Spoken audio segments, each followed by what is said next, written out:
Good morning, everyone. It's another very cold morning. It's only 6 degrees Fahrenheit, and we're here to take another look at the lake intake structure. It's been very cold for the past couple weeks. Check it out. That's the pipe leaving. The canal goes down to feed the man-made lake, making sure it's full.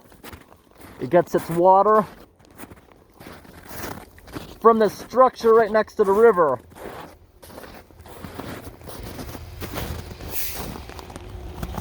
It's frozen, but the water's able to get underneath it without any problem.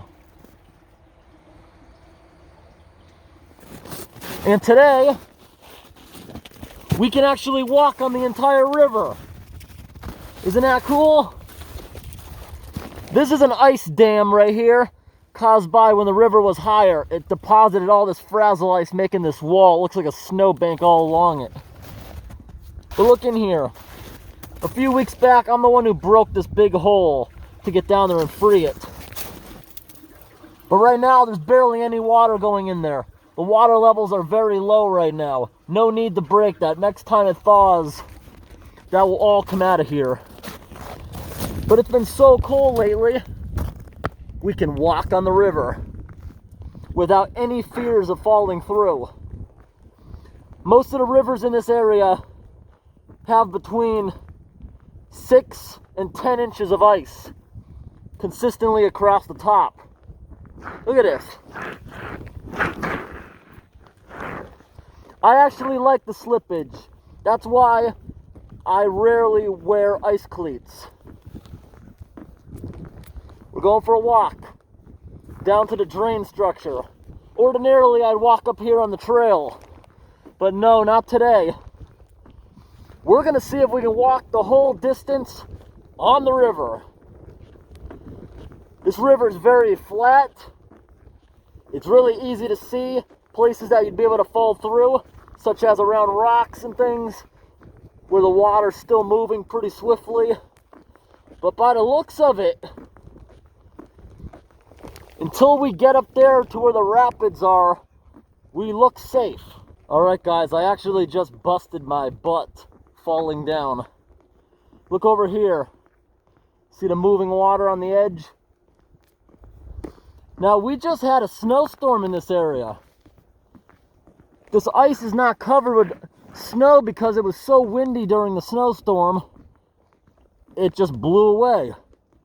Now, we're getting into a more complicated area of the river. So you gotta be careful where you step, or you could fall through.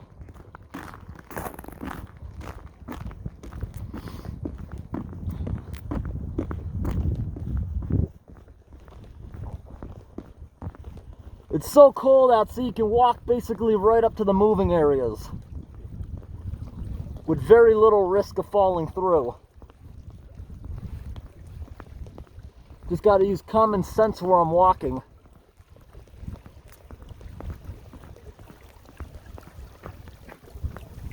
It's kind of slippery here. See, this is all a big slant. Because as the water drops,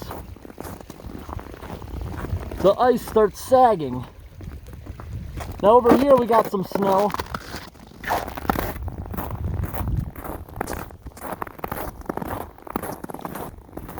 Alright guys, down here it's not such a windy area, so a lot of the snow is still remaining on top. Over there is fast moving water, so it did not freeze. Right here, for the most part, underneath the ice, it's kind of dried up, barely moving where I am now. Riverbed's almost empty. We're about halfway down to the lake drain where that water comes back. All right, now the moving water has swapped sides. It's no longer on the left. It's mostly on the right side. And yes, the water's very low. There's less than a foot. All right, coming up here is where the drain comes out. Oh, look at that, got a whirlpool right there. It's pretty awesome. Now guys, right now, does my voice sound different than it did at the beginning of the video? I'll show you why in just a moment. Look up here. The river suddenly opens back up to a lot of water instead of ice. That's because this drain is pulling warmer water from the lake underneath the ice. The water is above freezing that's coming out of the lake drain. That's why it's not freezing up right here. It takes a bit of distance for it to cool back down again. Never walked in this way, but I've always used the trail to get here.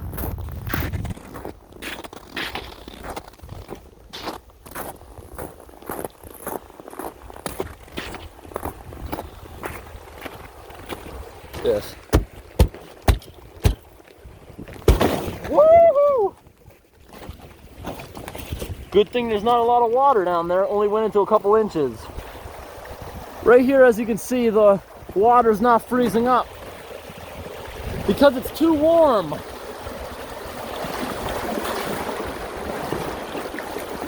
Here it is coming out of the drain.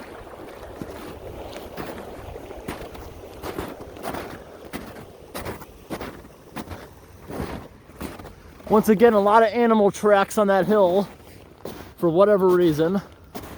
Animals like to come down there to the end of the pipe.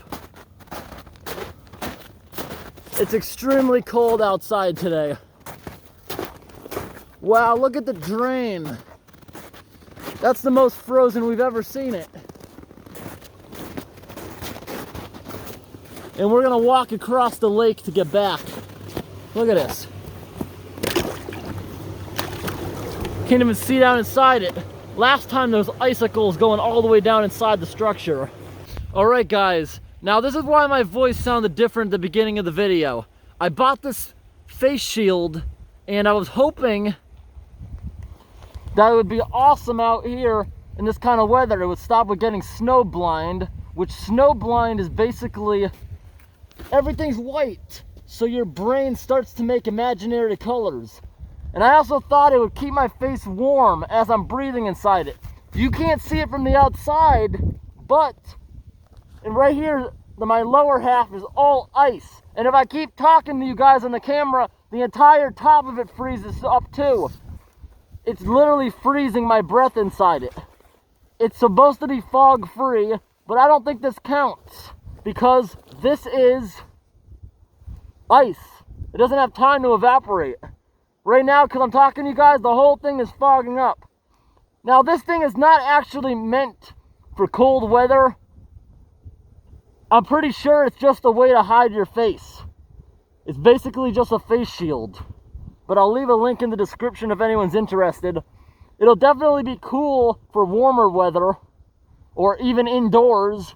But in cold weather, the entire inside of this thing is frozen. Take a look at it. See that? It's all ice. But I did think this thing was pretty cool. It kind of makes me look like an alien or futuristic. That's why I bought it. I thought the pictures look cool. And also, you know what else it's doing that I don't like in this cold weather? Hey, look at that. My mustache is soaking wet. Usually in this weather, I'd have icicles on my beard and mustache. But no, this thing's keeping my face pretty warm. One thing I'm not really liking about it, let me show you. Get it back on properly. You see the shape of it? It's aiming all this freezing 6-degree air right at my forehead. My forehead's freezing and my ears are colder than normal. As the wind hits my face, it disperses and goes here, and it's like twice as bad. It's angling the wind to my forehead. Places the wind wouldn't usually go. It's aiming it there. And my voice to me sounds different. I don't know if you guys can tell difference or not, but it looks cool, but not for this kind of weather. Let's say it wasn't 6 out. Let's say it was like 20. I bet this would work fine. Not a bad product at all. It's exactly what I thought it was. I thought it was going to be some piece of junk, but it actually works out pretty nice. Look, it's dripping. It's dripping right there. All right, let's go. Let's start walking across the lake. It's absolutely freezing out here. Get across the lake. so we can get back to the parking lot quickly. This ordinarily would be a little island. This island, it may have been started actually by a beaver lodge, or it was intentional and they had like ropes and buoys going across like a dam has to stop debris from going into the intake or getting stuck somewhere. It may have had buoys going out to it at one point. But out here, I know a lot of people use this lake for ice fishing. Last time we saw the ice fisherman holes, a bunch of crows were going inside it, trying to get stuff out. Look at the massive stress cracks on the lake. Those are scary when they happen. But the ice on this lake now, depending what area it is about 14 inches at least. To safely walk across, you only need about 4. Not around here, but different lakes I know already this year, the ice is thick enough. Guys are bringing their pickup trucks out there. I would be so afraid to do that. Imagine falling through with your truck. Yeah, I know when it gets colder out, there's some places they'll bring all their huts out to go ice fishing, which is cool. Some guys even pull campers out there.